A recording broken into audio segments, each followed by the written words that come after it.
Joe Biden had his first phone call with Israeli leader Benjamin Netanyahu in 2 months on Monday, where he told him an Israeli operation in Rafah would deepen anarchy in Gaza.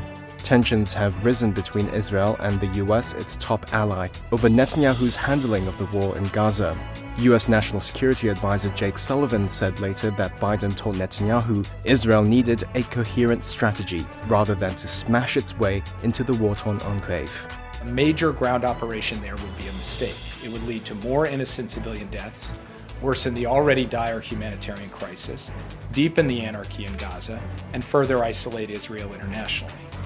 On Sunday, Netanyahu had reaffirmed his pledge to push into Rafah in Gaza's southern tip, where more than half of the territory's 2.3 million residents have been sheltering to escape fighting farther north. However, after Biden's call, the White House said Israel agreed to send teams to Washington to discuss the way forward and would not proceed with a Rafah operation before the talks happened this week or the next.